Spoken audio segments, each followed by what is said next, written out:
Hey everybody, Adam with Elijah Rising here, coming to you from my home office as I socially distance myself, and the majority of the Elijah Rising staff is working remotely. And we've been having a conversation about what exactly, how can we continue to serve our community? How can we continue to serve you, whether you're a volunteer or a supporter or just a follower of our work? And so we want to start a conversation about stewarding this very unique time for justice.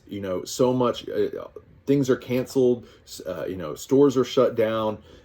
People are distancing themselves from one another. But the truth is, injustice hasn't stopped. Injustice hasn't ceased. It isn't isolated. And so we want to take the next few weeks to release a series of blogs and videos about just suggestions on how to best steward this time.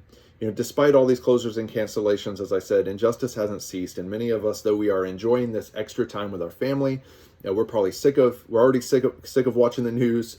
We've probably already binge watched our favorite shows. So what are we going to do with this time? Well, we have an incredible opportunity to steward this time for justice.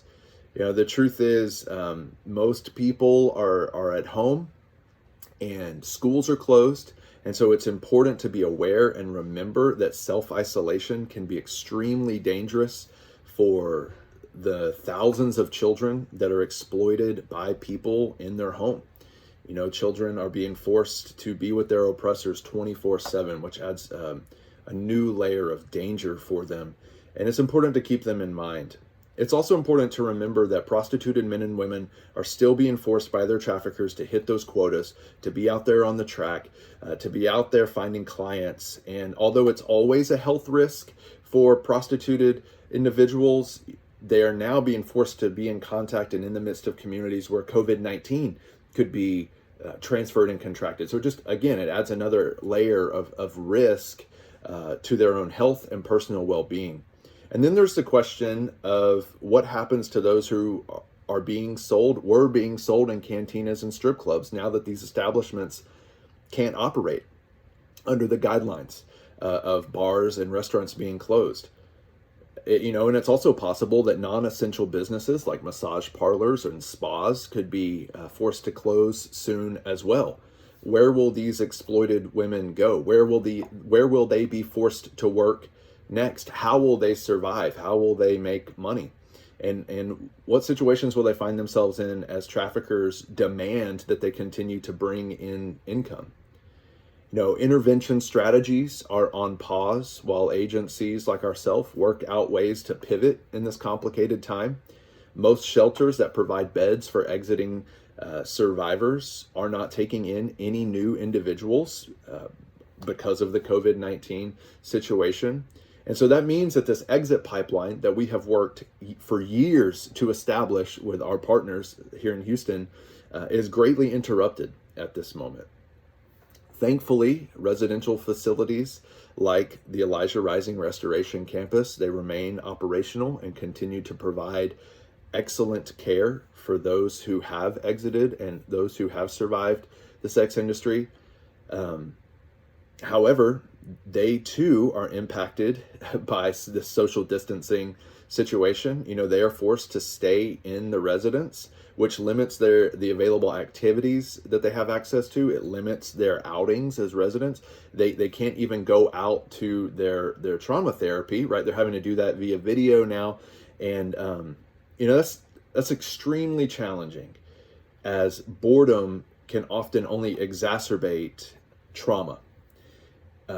So it's a unique time for them as well, even though they do remain in restoration care. Nonprofits continue to employ people like me to keep organizations running. The restoration program at Elijah Rising continues to provide all of the needs of our residents on a daily basis, which frankly, it costs a ton of money. That's to keep these programs up and running. And unfortunately, fundraisers are being canceled left and right, and donors are rightfully concerned about a volatile market and uncertain economic realities that are here now and who knows what is to come. And so, I know that I've painted a rather bleak picture in just describing the situation as it is right now and how it's unfolding, but I believe that there is great hope. I think, and we at Elijah Rising think that this is an opportunity like never before to rally around vulnerable populations such as women who have survived sex trafficking and continue to take a stand against injustice in our communities, no matter how much social distancing and how many businesses are being shuttered at the moment. Elijah Rising has always looked to the words of Isaiah 16 and 17 to guide our work. It's kind of at the core of who we are and has been since day one. And I think it's an especially applicable passage for us today in the situation that we find ourselves. So I just want to read Isaiah 16 through 17. It says, "Wash yourselves, make yourselves clean."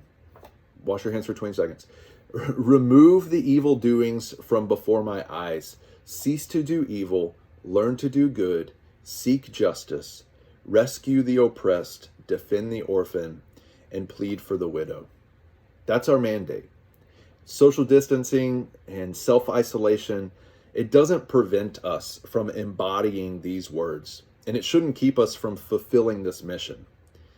Now is our time, more than ever before maybe, to learn new ways, to become innovative, to become creative on how we're going to love God and love our neighbors. We can do this in brand new, remarkable ways.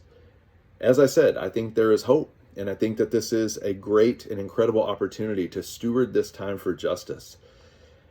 And if we do so, I am convinced that justice will continue, that justice will roll down like waters, and righteousness will overflow like a stream into the streets of our city. So we would like to invite you to join us on a journey of stewarding this time for justice. Over the next few weeks, on a weekly basis, we will be making some suggestions on how to best steward this time. And so we offer that to you as a way to keep up the work, keep up the fight, and to join us in this important work in this crazy, unique, strange, flexible time. So thank you for your support. We love you guys. We hope to get back up to normal operations as soon as we can.